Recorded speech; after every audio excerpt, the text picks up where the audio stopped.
And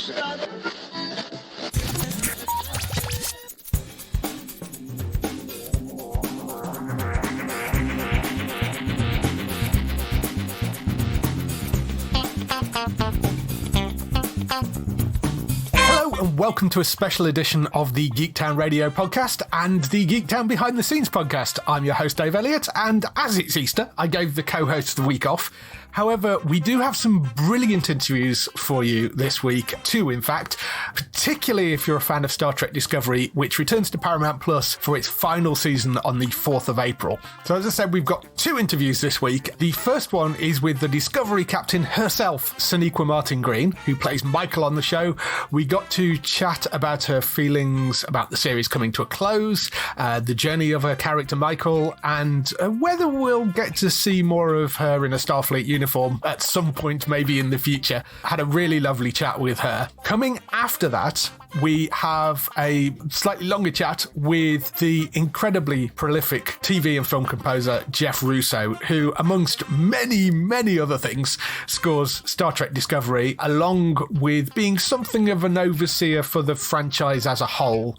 We'll talk more about Jeff in a moment, but first, here's the interview with the wonderful Sonequa Martin-Green. It's lovely to chat with you a bit about Star Trek Discovery. Thank you. I'm happy to be chatting with you. I saw the first few episodes of the new and final season, which I absolutely loved. How are you feeling now that it's coming to a close? Because you didn't know before you were filming it that it was going to be a final season, did you? No, we did not know. And like people will see when they see the season that there is something so grand about it and so epic and culminating in a sense. And so I'm grateful because it almost seems like we did know, but we didn't. So we found out a few months after we wrapped season 5, and then CBS and Paramount Plus, graciously allowed us to go back up to Toronto and shoot a coda shoot so we could truly wrap up the show. And so, yeah, I don't know. I've been saying to a lot of people, like these 3 words, feeling this just deep sense of gratitude, achievement, and ownership. Like those are the words I would use to describe how I feel now, because these feelings have really settled since it's been so long since we shot. I've had time to process it. Yeah. It's a really great arcing story you've got for the last season. There's a slight different tone, I think, to this season. There's a lot more sort of joyous and adventurous, and there's a really nice feel to this season. Not that there hasn't been for the other seasons as well, of course. But no, of course.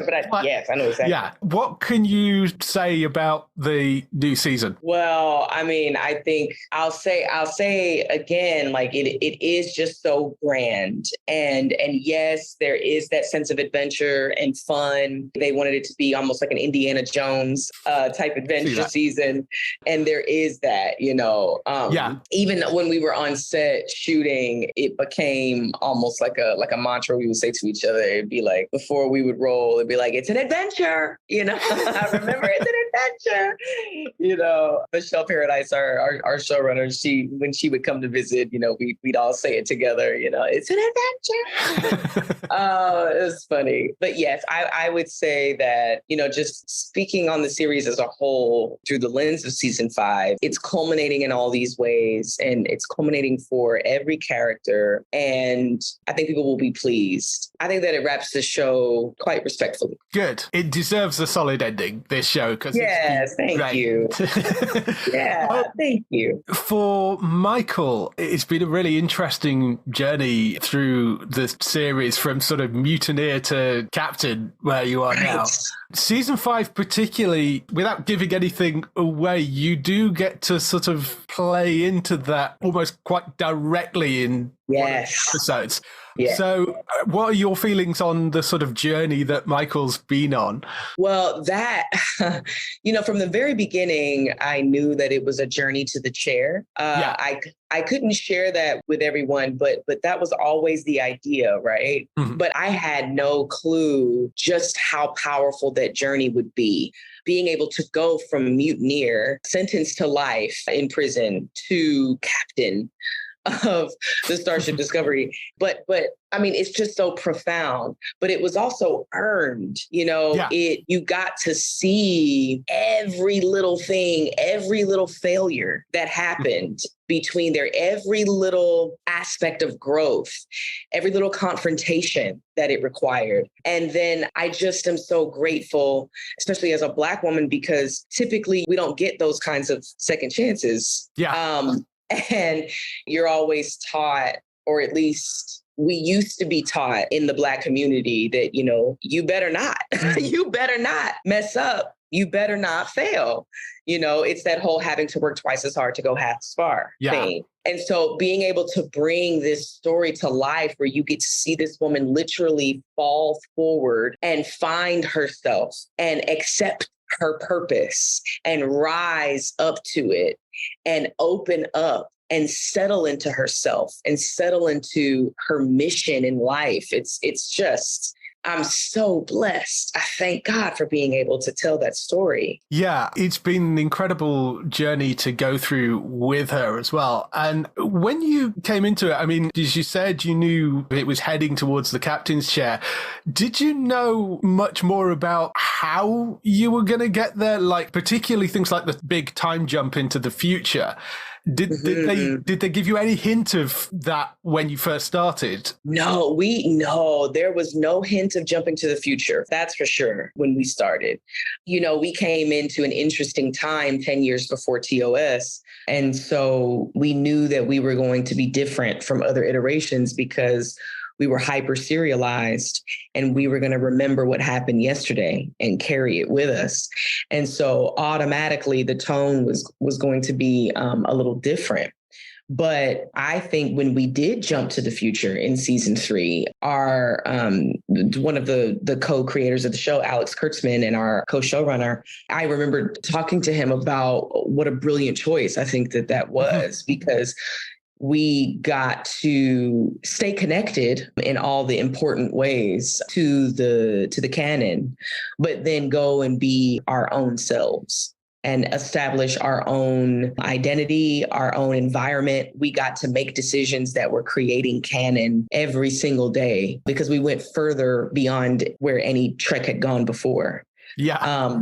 So the whole go boldly, we literally did, and then even one of our executive producers and our producing director, Alatunde Asun-Sanmi, had this idea of programmable matter. And then Alex and Michelle Paradise, our other brilliant showrunner, they all kind of came together and created a mastermind along with the other writers. And it ended up being a tenet of this new future. And I don't know, a big factor in our show was this programmable matter and being able to see into the future in this way, which is very much what Trek does.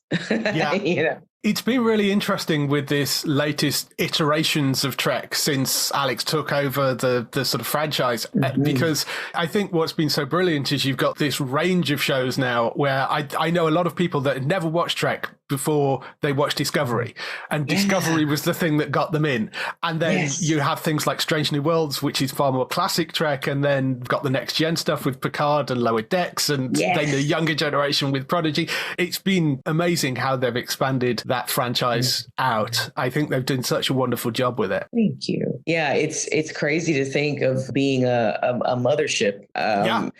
We've been speaking about this a lot. I was just speaking about this earlier this morning, that when we started out, we very much were the little sibling, and we were like, oh gosh, what are we doing here? And like, we gotta do this right. We gotta make everybody proud, and they, I mean, all the alum from the Treks before us, they just welcomed us with open arms, like big brothers and big sisters, like aunts and uncles. Like, I mean, they just welcomed us in with open arms. And then so did the fan base, like so did the audience. And we were just doing our best to cradle it and take care of it as best as we could, give it our all. And then all of a sudden, these other iterations were coming from us. And we were like, whoa, wow, okay. It really helped encourage us and it helped settle us down, gave us confidence. And it's quite delightful to see what has come. I've heard that this is apparently called the Latinum age of Trek. Right. Yeah. I like that. Yeah. So we brought it in. It's such a blessing. It's such a blessing. Yeah. So one last thing. Obviously, this is the end of Discovery as a series, but there are other things coming up, like the Starfleet Academy series, Section 31. Yes. Are we likely to see Michael again at some point? We could. The door is open. There's definitely potential there. So, I mean, it would be a lot of fun if I could. I would love to do that. I think all of us would love to do that. We just so dearly love it. We love these people and this story and each other. So yeah, I think the door is open for that.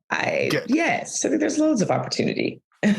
Awesome. Well, I'm looking forward. I'm only seeing the first 4 episodes because that's all they sent me. I'm looking forward to seeing the whole thing when it drops. And it's such a great show. I will miss it when it's gone, but it's doing a great job with the franchise. So, thank you, David. I really appreciate that. You're welcome. You're welcome. Have a wonderful day. Okay. Thank you. You too. So that was the interview with Sonequa Martin-Green, who you can catch when Star Trek Discovery returns for the final time on Thursday, the 4th of April on Paramount+. Next up, I'm chatting with composer Jeff Russo. Spoken to Jeff a number of times before. It's always lovely to catch up with him. It's been 10 years since we first actually spoke, and I think we last spoke in 2018. As I mentioned earlier, he was composer on all the seasons of Star Trek Discovery, but he's also kind of an overseer of the music for the entire Star Trek franchise. He wrote things like the theme for Strange New Worlds. He also wrote the first 2 seasons of Picard, and he's doing the upcoming Star Trek Section 31 film as well. But not only that, he actually has 2 shows dropping this week. So one of them is Discovery, and that's coming on April 4th. But also on April 4th, he has Ripley dropping on Netflix. This is the new adaptation of the talented Mr. Ripley starring Andrew Scott, which reteams Jeff with the brilliant director Steve Zalian, who he previously worked with on the incredible miniseries The Night Of. So those are the 2 projects which are dropping this week for him. I mean, you might think that the whole of Star Trek and a series from Netflix will keep him fairly busy. That's where you'd be wrong. He is also the man behind the music for all the seasons of FX's Fargo, Apple TV's For All Mankind, Amazon's Bosch Legacy and The Consultant, Star Series Power Book 2 Ghost, Netflix's The Umbrella Academy. He also composed FX drama Snowfall, and he's co-composing on the CBS dramedy So Help Me Todd. That's not to leave out all the various films and limited series he's been working on over the past few years, such as Love and Death, Mrs. Davis, The Man Who Fell to Earth, and Brand New Cherry Flavour, or his previous work, which includes things like Lucifer, Altered Carbon, Warrior Nun, and the original Power series. It's ridiculous CV that Jeff Russo has. He's a phenomenal and prolific composer. We got to talk to him for about half an hour, covered as much as we possibly could. Obviously talked about Discovery with the final season coming up. We particularly talk about Ripley as well in this interview, as those are the 2 things coming up. We do talk a little bit about the Umbrella Academy because that's got its final season coming up in August this year, and some other bits and pieces as well, like So Help Me Todd and a few of his other projects. So, the other thing, he's working on the Alien show as well, which Noah Hawley is doing, who he previously worked with on the TV show Legion. That was one I've forgotten left out. Ridiculous amount of stuff that I could talk to Jeff about, but he's wonderful to talk to. He's really interesting how he approaches the music for these shows. Just great catching up with him. If you'd like to hear any more behind the scenes interviews, don't forget to subscribe wherever you get your podcasts by searching for Geektown Radio. That, of course, also gives you the main Geektown Radio show as well, which brings you all the latest TV, film and gaming news. You can also go onto the website at geektown.co.uk for daily news stories and all the latest UK and US TV premiere dates. We will be back with a normal Geektown Radio show going out on Tuesday next week. Hope you all had a great Easter. We will be back then. Here's the interview with the wonderful Jeff Russo. Thank you for spending the time to come on and chat with me a bit. We have spoken a number of times before. Actually, the first time I spoke to you was 2014, so it's been 10 years since we first spoke. Wow, it's a long time. 10 years goes by in a heartbeat, huh? It does these days. It's crazy. Getting old, I think.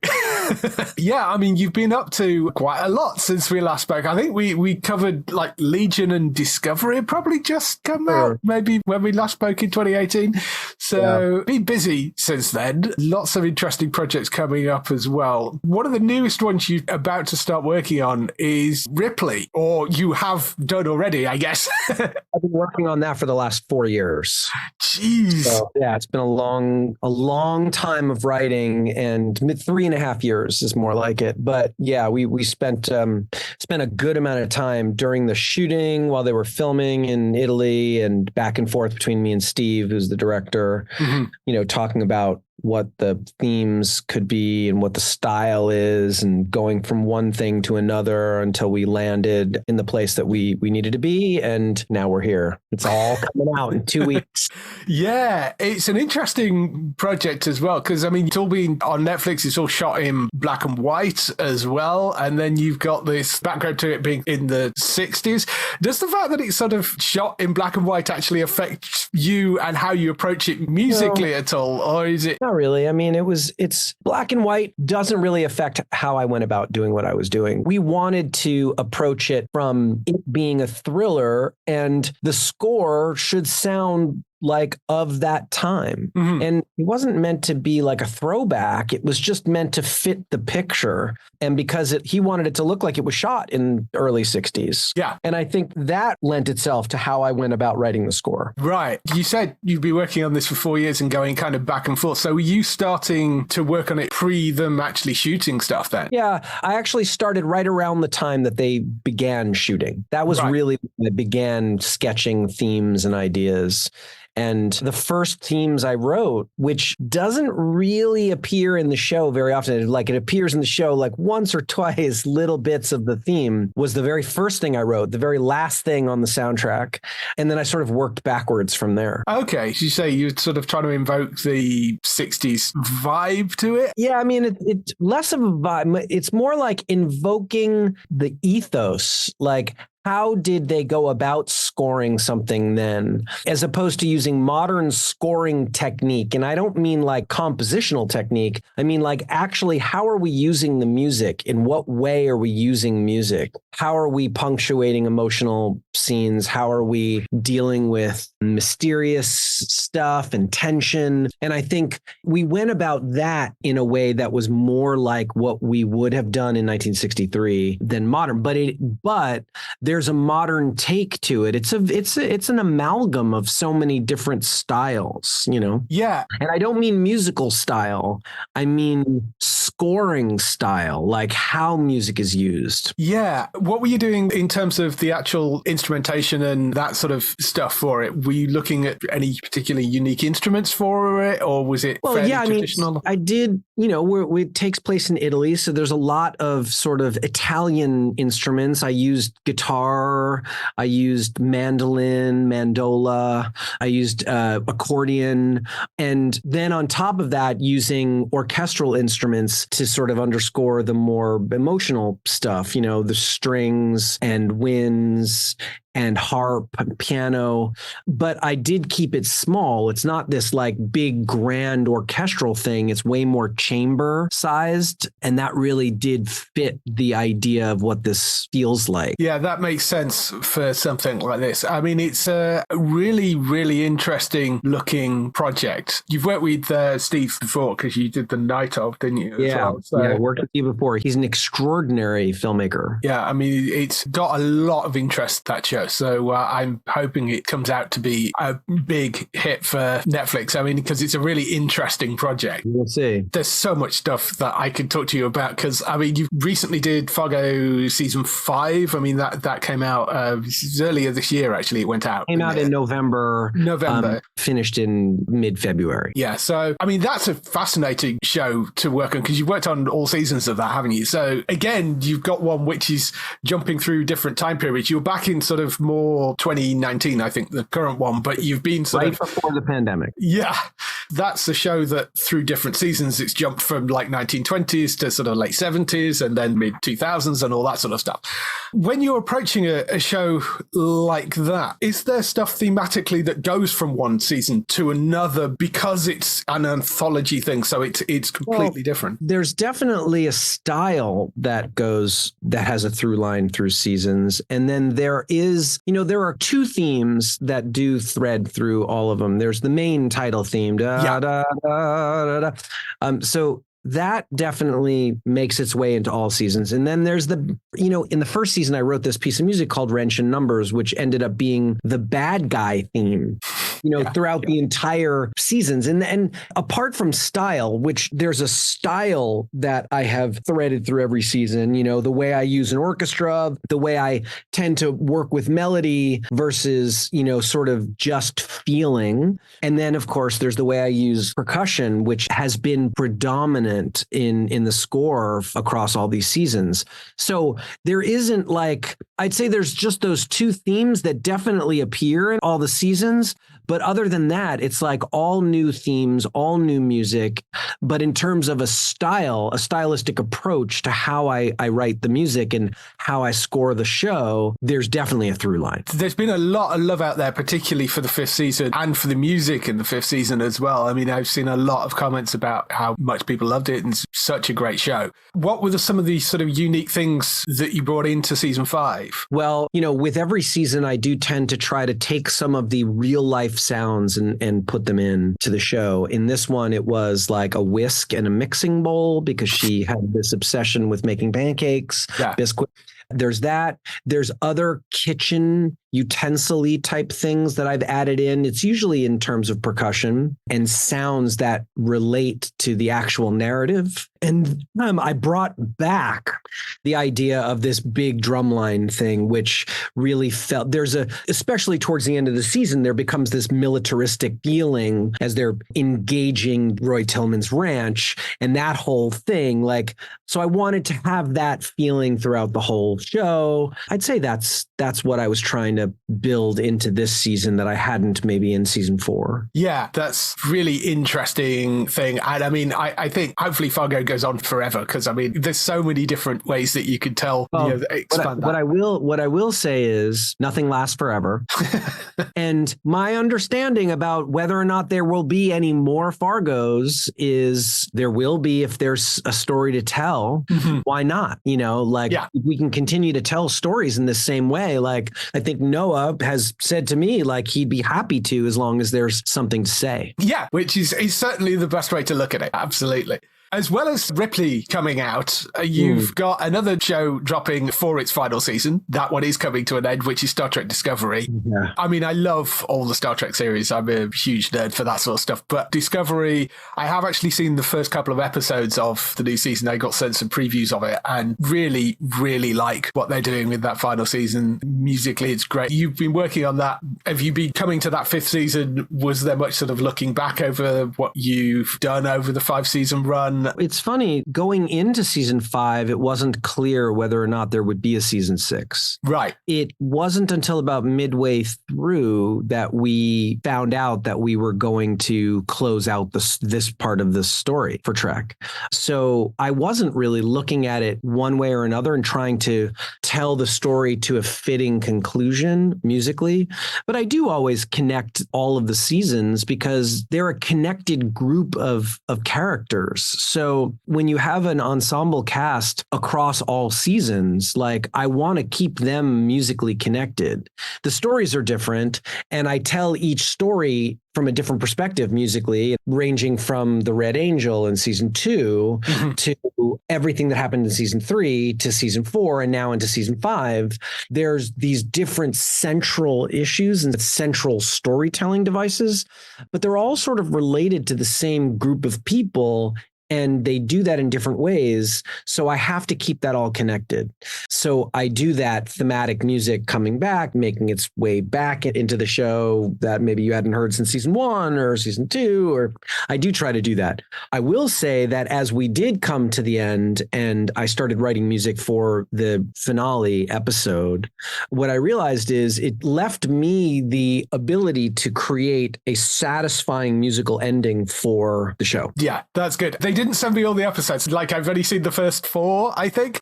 So I'm really interested to see where that ends up going. I will say that, I mean, I love the theme to that show, and it's one of the few shows where I won't like use the skip title thing, and I will sit and watch because I do appreciate that.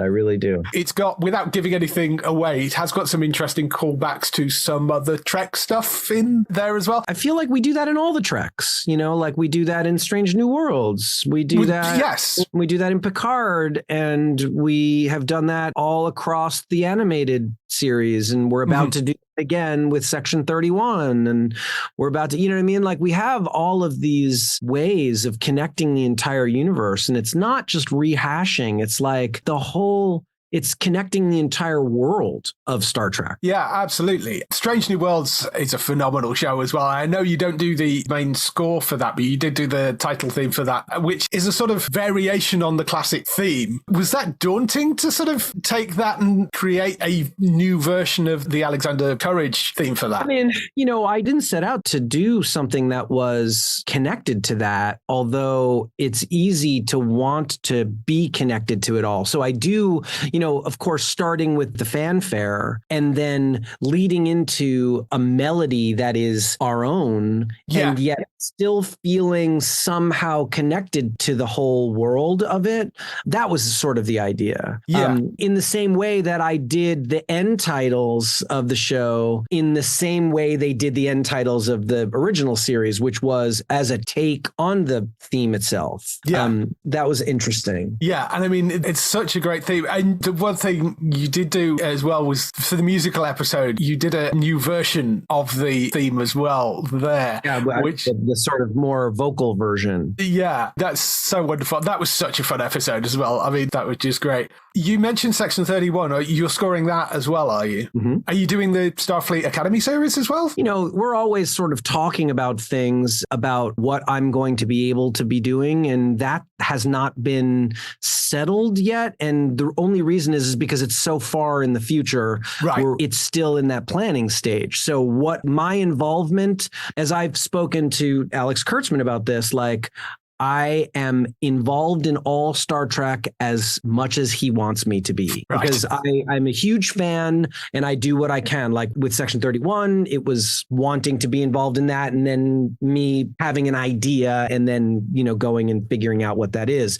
With Strange New Worlds, there wasn't a way that I could do that. And because at the time that started, I was working on Discovery and Picard season 1 and 2. Yeah. So I was asked to write the theme and to sort of oversee the musical connectivity of the whole thing in the world and how we do it. And Nami is a spectacularly talented composer and needs no input from me. But you know what I'm saying? So I'm sort of asked to be around when I'm asked to be around. Yeah. And Section 31 I'm working on, and Starfleet Academy, if the call comes in, and Alex and I have had conversations about that show and what that show could be musically and how that might connect to the universe and how it might not connect to our universe. So I'm always available to the Star Trek universe to be involved. And that was it. I stepped away from Picard season 3 for a number of reasons. One of which was I was working on Alex's other show, The Man Who Fell to Earth, at the time. I simply could not put in all the time necessary for both shows at the same time. It was just simply too much work. Yeah. And Stephen Barton and Freddie Weidman did a fantastic job. Yeah, that was a great series. Ended spectacularly as well. I mean, it's really, really good. Really loving what they're doing with the Star Trek stuff at the moment. It's been brilliant. You've got another show coming to an end as well this year, because Umbrella Academy comes to an end as well. I literally just scored and mixed the last episode of it 2 weeks ago. Oh, wow. Yeah. That's I think airing sometime later this year, coming to Netflix. August 8th, I believe that is. Yes. There you go. And it is a very satisfying ending. Good. Very satisfying. Has the music in that evolved much over? Because again, that's another one that jumps around in time a lot. I would say again, in the same way that Star Trek is connected by a group of core characters, I have the same idea with the Umbrella Academy, which is it's this family and they have their themes that I continually use. And then I've had to do new themes in every season for the new characters, and we had the Swedes in season 2, season 3. We had I can't remember the name of the thing, the Kugelblitz?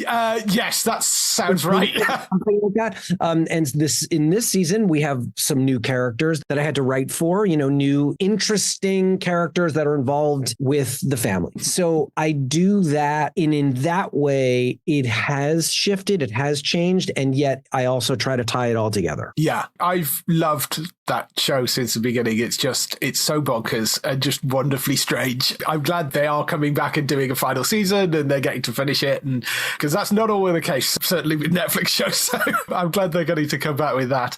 Oh yeah, there was another show which you're involved in, which is For All Mankind as well on Apple, which that's been fantastic. Again, another one which has this jumping through time because they jump forward 10 years every season as well. That must be a really interesting show to take on from your side. Yeah, I mean, it's definitely complex. It's definitely a challenge. And in that challenge, we have been rising to it. It's like trying to tell the story over the different decades and following characters as they get older. And that has been a challenge. It really has been a challenge. But as we move through decade into new decade, we have tried to adjust the score, but not by too much. Like we're trying to tell the story of these characters. And because we lose characters every year because we're traveling through time, it's been a little more complicated than most. Also because it's an alternative reality show. Like we're not living in the reality, so the producers have asked me to sort of update the style of the score as we've been going through decade and new decade. Mostly from a musical point of view, they use songs to do that. And they use different versions of songs as we went into the 70s and we got into the 90s. Songs are the thing that would really place the time. Yeah. I have been sort of adding little bits to the score in terms of sound in order to update it as well, but nothing that changes its direction that drastically. Yeah, that is another show which I think the showrunners have been quoted as saying that they reckon that they've got at least 7 seasons, assuming it gets renewed, which we don't know at the moment, but 70 years they reckon that they can cover with it. I would love to see more of that though, because I think that's a phenomenal show. I'm not sure how long you can keep Joel Kinnaman around for, because at this point, I think this has to be his last season, surely. Pretty old this last season. Yeah, we'll see. So we'll see. He was still there at the end of it, so I'm expecting him to be back next one, but we'll see. I did notice, I was looking at your Instagram page, you've got a new toy in your studio, which I believe is a bass desmophone. Is that right? Yes. Was that bought for something specific, or was that just, I want one? I'm currently working on a series with Noah Hawley based in the alien world. It's called Alien, so we're doing that. I bought it for that. Right. Yeah, I mean, it's a really interesting sounding instrument. It's basically a sort of giant metal triangle with a double bass sort of fret thing with a couple of strings on it. So just to describe to people that are listening to this anyway. Well, it's difficult to describe because it's not something you see every day. Like, it's bespoke and was built by hand. And it is a stringed instrument that is attached to a big piece of metal. So it has a lot of reverberation to it. And it does a lot of things. It doesn't just sound like a bass or a cello or whatever. It sounds like nothing that you've heard. Yeah, I love the sort of weird, wonderful instruments that you sort of end up finding. Like you mentioned, sort of using sounds from kitchen appliances and that sort of stuff. When you were doing Strange New Worlds, did you actually go and find a theremin for that? Yeah, I had a theremin player play the team. And Lara Wicks, I mean, she's incredible. It was definitely a treat having that happen. Yeah, that's a hell of a skill. Something I can't do. I have a theremin and I can make it make sound, but I can't play it like an instrument like she can. That is a heck of a skill. The Alien show, I think, is particularly with Noah involved as well. I think is going to be a really fascinating one. So is that what you're working on next? Is that your next project? That is what I'm currently working on. Yes. Yeah. So anything else lined up? I mean, that's enough, isn't it? Well, yeah. I mean, I am currently really headlong into that and looking at a couple of other projects. I'm starting a film soon that is currently just in the editing process. So I haven't really started working on that yet. But really, the Alien thing will be taking up a lot of my time. Yes. Yeah. I mean, that makes sense. You've also got kicking around So Help Me Todd as well, which you're co-composer on. I'm working on that with a close collaborator of mine, Sam Lucas. And that's just a fun show to do. And we get to just sort of have fun with that. It's not like a dark drama. There's a lot of fun comedy. There's a lot of back and forth between our characters, and playing those moments is really fun. And that's a nice distraction for me from like aliens. Superheroes and spaceships, what I mean? Totally. I mean, I love that show. It's so wonderfully cast. It's just really fun. It's a great sort of network comedy, sort of comedy drama. I really, really enjoy it. Like you say, it's nice to have that juxtaposition. I remember talking to Dom Lewis when he was doing Man in the High Castle, but was also doing DuckTales. And he was doing like one in the morning and one in the afternoon. That's really how I look at it. It's like I look at So Help Me Todd in the morning and then look at Alien in the afternoon and get scared. Yeah, you've certainly got a lot to be going on with right now, I think. So I'm looking forward to the Alien series coming out. You have a while to wait. Yeah, I know that's going to be a while in the work. But I mean, Umbrella Academy, Section 31, Discovery. All of that well before you see. Yes, Strange New Worlds coming back. And we've not even mentioned, like, you do Bosch Legacy as well, which is the other thing. I'm starting that back in a few weeks, and that, again, it's a little bit of a different style of show, where there's very little score. With the score that we use is very important to the show. We have a much different way of looking at how much music we have and how we use score in that show. Yeah, there's such a ridiculous amount of stuff that you're working on. So I thank you for taking some time to talk to me. A couple of very last questions for you, which I've asked you this, I think, every time we've spoken. It's always my final two questions. So first one is, what TV shows are you watching at the moment? Well, I'm now on my second viewing of The Bear. Which is one of my favorite shows of all time. And one of the reasons why that is because I spent a lot of my formative years working in kitchens. And that was my day job before music became something I could support myself with. I was a cook. And so I'm very attached to that. And I think that's a spectacular, spectacular show. Mm-hmm. I would say that's it. That's where I'm at. That's what I'm watching. It's the second time around. I'm watching with my kids now. It's incredible. It's really incredible. Yeah. I also started watching The Regime. Yes. And jury's still out for me. I don't know if I've only seen 2 episodes, so I like it, but I don't know yet. It's one of those things where I'm not sure yet. I'm just not sure. I love her. I would watch her read the phone book. Yes. But the entire idea of the show is I'm still sort of wading into it. It's a lot to unpack. Yeah, it's a really interesting one, that. And I've heard similar things of people saying, I'm not sure at the moment. It's one that I haven't quite got to yet. I've been wading through previews and other things at the moment. So it is on my radar though. So I will take a look at it.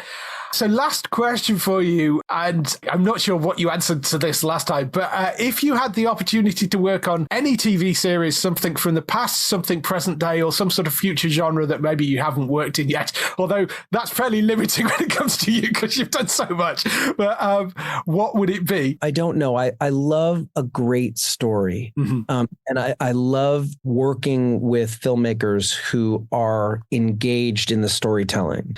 And an interesting story told in an interesting way is always very appealing to me. So I've been very, very fortunate to work on these shows that have a really, really great story and really great filmmakers who really trust the process and really know how to do what they do.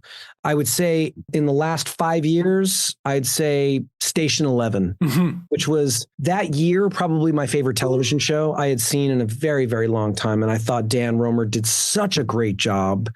It was one of those things where I was like, oh, I wish I did that. I wish I had thought. I mean, I never thought of that. That's a great idea. Yeah. I don't know that I'm saying that I'd want to have worked on it, but like that was one time where I was like, wow, that's refreshing and interesting to me. The way the story was told, the whole thing was, to me, perfectly executed.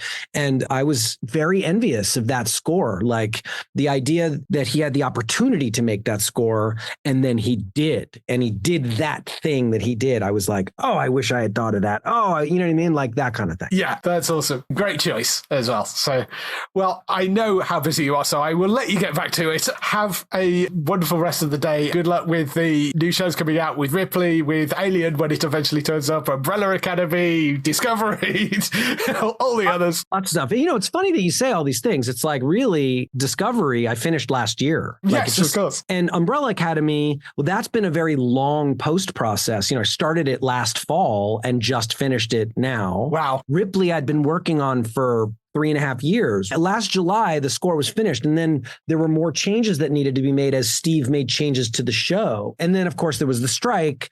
That sort of slowed things down because we couldn't do ADR. So once that was all good. So what I'm saying is it's not like I did 7 shows at once. That would be impossible.